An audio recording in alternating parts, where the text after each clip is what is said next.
เหนือระดับนักบริหารหนุ่มไฟแรงทายาทตระกูลดังที่ต้องจับตามองขอพิสูจน์ฝีมือตัวเองสร้างธุรกิจใหม่ด้วยสมองและ2 มือจาก0 สู่100 ล้าน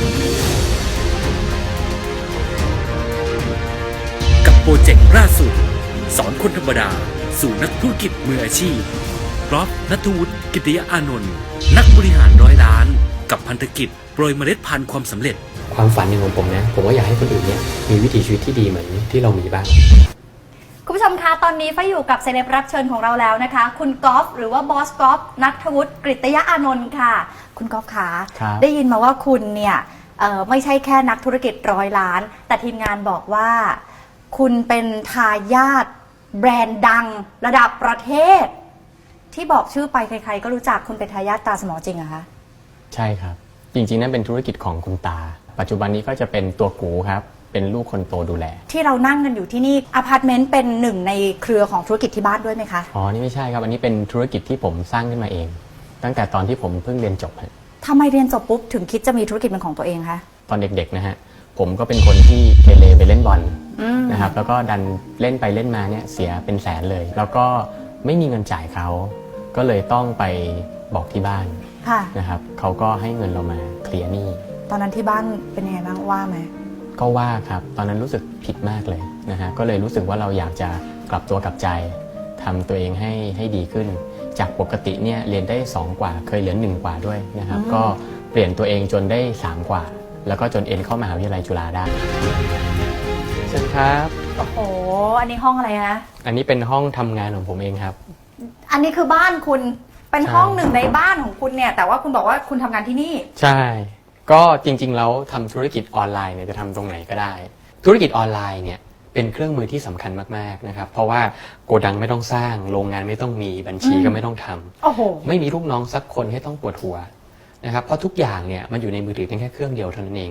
มือถือเครื่องเดียวคุณทำได้ทุกอย่างเลยใช่จริงๆหลักการง่ายมากนะเราแค่พยายามเปลี่ยนจากหน้าจอเขาเนี่ยให้กลายเป็นหน้าร้านเราแค่นี้แล้วก็มีลูกค้าเนี่ยเป็นล้านๆคนได้ละทุกวันนี้นะครับก็จะมีสถาบันนะครับเช่นมหาลัยเนี่ยก็จะเชิญผมเนี่ยไปสอนด้วย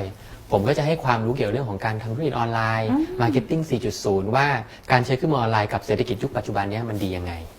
นะครับแล้วก็รวมถึงส่วนใหญ่แล้วว่าผมก็จะสอนให้กับพวกพาร์ทเนอร์หุ้นส่วนธุรกิจที่ทำธุรกิจร่วมกันอยู่แล้วครับก็หลายๆคนเรียกว่าจากแค่น้องนักศึกษานะครับกลายเป็นว่าปัจจุบันนี้เนี่ยก็ถือว่าเป็นนักธุรกิจในคราบนักศึกษาเนี่ยหาเงินได้เนี่ยหลายแสนทีเดียวโอ้โห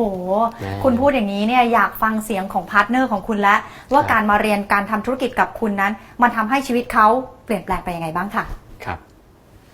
หลังจากที่หนิงได้มาเรียนรู้แนวคิดการทำธุรกิจจากบอสก๊อฟนะคะจากเดิมที่หนิงเป็นเพียงลูกจ้างนะคะเป็นมนุษย์เงินเดือนมืออาชีพแต่ละเดือนนะคะหนิงมีรายได้เดือนนึงเนี่ยชักหน้าไม่ถึงหลังนะคะเปลี่ยน mindset ตัวเองสู่การเป็นเจ้าของธุรกิจนะคะแล้วก็ได้นำเทคนิคดีๆตรงนี้นะคะไปต่อยอดชีวิตจนตอนนี้นะคะทำให้หนิงสามารถมีรายได้เข้ากระเป๋าอีกช่องทางหนึ่งนะคะเดือนละไม่ต่ำกว่า6 หลักค่ะปัจจุบันแมนเฮ็ดธุรกิจออนไลน์ระหว่างลาวและไทยเนาะได้มาเจอกับบอสก๊อฟได้แนะนำให้ฮู้จักการเป็นนักธุรกิจอย่างมืออาชีพซึ่งเหตุให้โตไม่เองได้เอาไปต่อยอดได้ไปขยายธุรกิจตัวเองให้มีรายได้รายแสนเลยทีเดียวต่อเดือนเจอกับปัญหาวิกฤตเศรษฐกิจทำให้โรงงานลูกชิ้นของผมนะครับยอดตกโชคดีมากเลยครับว่าที่ได้มาเจอกับบอสก๊อฟทำให้ผมนะครับได้รู้จักโปรเจกต์หนึ่งนะครับในการทำออนไลน์โรงงานลูกชิ้นของผมสามารถเพิ่มยอดขายได้เป็น 2-3 เท่าโอ้โหพาร์ทเนอร์ของคุณที่มาร่วมลงทุนครับมันมีหลากหลายอายุหลากหลายอาชีพมากเลยนะก็จริงๆต้องบอกว่าออนไลน์เนี่ยมันไม่จำกัดอายุแล้วก็อาชีพฮะทุกคนทำได้หมดพูดถึงเรื่องการทำธุรกิจพูดถึงเรื่องรายได้มันดูจะแบบมันออกเครียดนิดนึงนะขอคลายเครียดนิดนึงค่ะคุณมีอะไรสะสมไหมคะคุณมีรายได้ขนาดนี้คุณประสบความสำเร็จขนาดนี้คุณไปเที่ยวต่างประเทศก็มากมายทีนี้พอมาพูดถึงธุรกิจที่คุณบอกว่าคุณเปิดตัวไปเพิ่งเปิดตัวไปดีกว่าครับมันคือธุรกิจอะไรคะยังไงคะก็อย่างที่บอกเนี่ยธุรกิจโปรเจกต์นี้นะครับผมเอาเทรนด์มารวมกันก็คือเทรนด์ของออนไลน์ซึ่งมันเป็นไม่กระเทรนด์อยู่แล้วแล้วผมก็มาบวกกับ wellness นะครับก็เกี่ยวข้องกับความสวยความงามกับสุขภาพเนี่ยแหละเพราะผมเชื่อว่าไม่มีใครที่อยากจะ